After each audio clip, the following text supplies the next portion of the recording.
Hello everyone, my name is Christian Eschbach, and welcome to another one of my album reviews. Hey there everyone, today we are talking about Iron Maiden Dance of Death. This is the second album that came out after the reformation of classic Iron Maiden with Yenneker's. Sorry, I didn't mean to sound like it was downplayed that way. So for those of you that either are not one of my regular viewers or don't know this for some weird reason, Bruce Dickinson left after Fear of the Dark, came back for Brave New World. This was the album released after A Brave New World.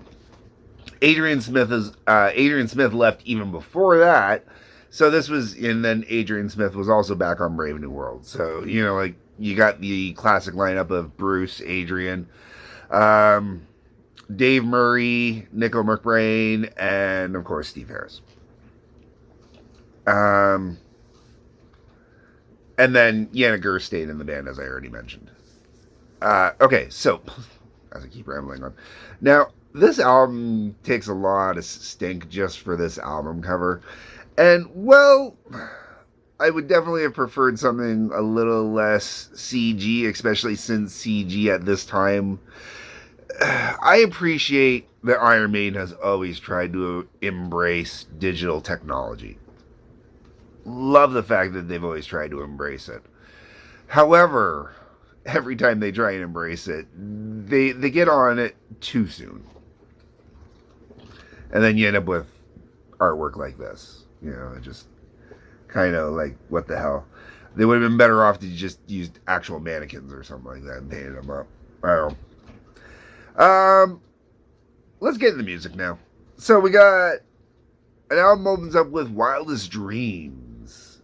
Great way to open up the album, gets it flowing just perfectly, lets you know exactly what you're in for and what you're going to expect from this album. Has all the fire and energy you want. And that goes straight into Rainmaker, which keeps that energy really flowing. Both songs really enjoyable. Both songs just really kind of make it worth listening to. After that, we get into No More Lies. I'm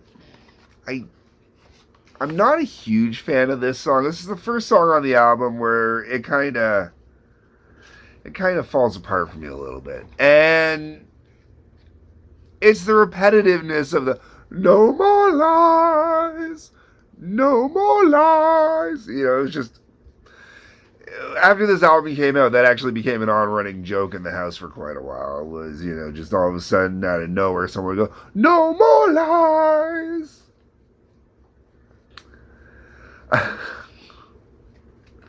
After that, we go into Montsegur. I like this tune, man. I love the flow on this song. This one really,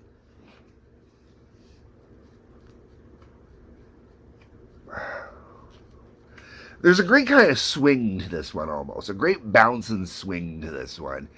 And well, it is something that you've heard in previous Maiden songs. It's definitely not as prominent in the past as it is here.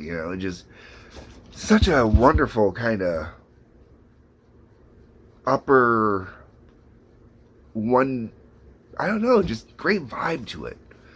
Upper wonderful. Yeah,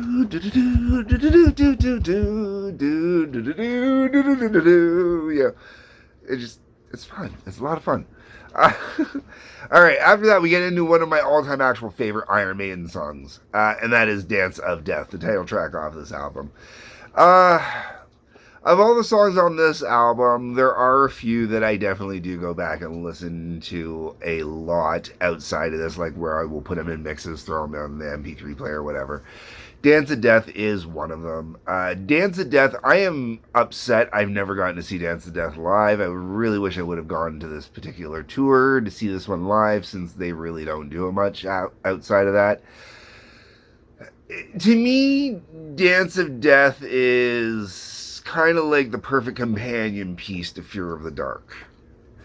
And I really, Fear of the Dark was kind of more of that old time folksy kind of storytelling, whereas Dance of Death is more showmanship, more performance, more stage theatrical variation of it. I mean, you get where I'm going, like more hyped up, more orchestrated, more operatic. I don't want to use the term operatic because it's not quite right, but it is at the same time. So to me, they're kind of like perfect companion pieces, put together a mix. You start it off with Fear of the Dark at the beginning, you end it with Dance of Death at the end, you're all good. And I really love when it goes into a true classical kind of vibe in the middle, man. Oh, it's just fantastic. And then it's also got one of Bruce's best performances, as far as I'm concerned, or mature older Bruce's best performances on it. And part of the reason for that is if you listen to his delivery throughout the entire song, I mean, the dude brings it. Different pacing, different timing, different everything on this one, man. Like, he's all over the place. It is all over the place with different styles, formats, blah, blah, blah, really challenging himself. His singing itself is refined and tight, as always, because it's Bruce. Then, after Dance of Death, we get into Gates of Tomorrow. Gates of Tomorrow, to me, was not the right follow-up to Dance of Death. I mean, there really was no right follow-up to Dance of Death. Now, Gates of Tomorrow is a decent tune, but for Maiden, it's one of the more basic kind of songs, I think. After that, we get into New Frontier. New Frontier, good tune. Really, I kind of dig the sci-fi edge on it. It's got a bit of a slant on that. It's kind of really nice that way, musically. Not even vocally, just musically has a nice kind of sci-fi slant to it. Really dig it, really get into it. I think it's really kind of just a good tune. Passchendaele. This is a subject that always blows my mind, how many musicians have done songs about Passchendaele over the years. And especially considering Passchendaele was a World War I major event. And the fact that, at this point would have been almost 100 years later, about 90-ish years later, still a huge, I guess even earlier than that, because I'm looking at the re-release date, which was 2015. So based on the re-release date, you're looking at 100 years from the time that it started. Anyways, that's not the point. The point is, good tune. Just surprised that after all these years, bands are still releasing songs about Passchendaele. Face in the Sand. This is one of those songs that when you're looking at the album cover, you kind of lose it because you don't think that that's the name of the song necessarily. Face in the Sand is a great song. Really great song. But if I hadn't listened to this album as many times as I did before doing the review, just because I enjoy the album, I would honestly forget about Face in the Sand. And it's just because of the name of the song. That's all it is. Good tune otherwise. Age of Innocence, not too bad. And then the album finishes off with Journeyman, which is also not too bad either. The whole way around, I've gotten in a lot of debates over Brave New World versus Dance of Death. And I have to go back and I got to re-listen to Brave New World. And I think when I go back and re-listen to Brave New World, I have the original release CD still. I think I might go look for one of the remasters. And the reason why I think I might go look for the remasters is there was a lot of Canadians I know really had issues with Brave New World. Because it felt like all the guitars were pulled back. Sorry, my cat's running around like a twit. Aha, gotcha. Everybody, we're going to take a brief pause to introduce you to my kitten, Neelix. He hasn't been on video yet too much. No, he has not. Hi, Neelix. Say hi. Hi, sir. Hello. Hello, I'm a cute kitty. Look at the camera. Look, show them the pretty eyes you got. You got the prettiest eyes. Yeah, this review is worth it just for that. Listen to those purrs.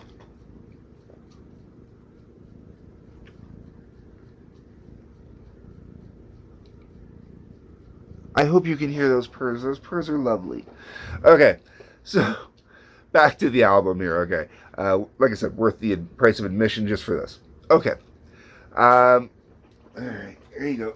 Be free, little kitten. The whole way around, like I was saying, Brave New World. I really didn't like the production on Brave New World. It really put me off because it really sounded like the bass was pushed really far ahead in the mix, and all the guitars were pulled back in the mix and stuff like that.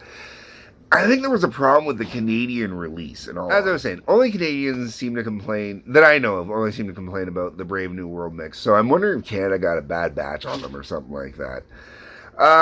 And because of that, I loved Dance of Death when it came out because I felt like I had a great mix on a great album that was fantastic from beginning to end, stuff like that. But there's a lot of people that really complain about this album and how it was mixed and stuff like that. So I find it really weird, honestly, the back and forth between those two albums. I personally, I'm always, like I said, I'm going to give Brave New World another chance with the remaster, see if it sounds better. Dance of Death, I love it. I still throw it in every now and then just to have fun with it. It is a great album. But I'm going to wrap this up here because at this point you've gotten Kitten, you've gotten Ramble. There's no need to keep going on. So everybody, leave a comment below. On your way down, there is Patreon. Feel free to click on that. Like button, subscribe button, bell for notifications.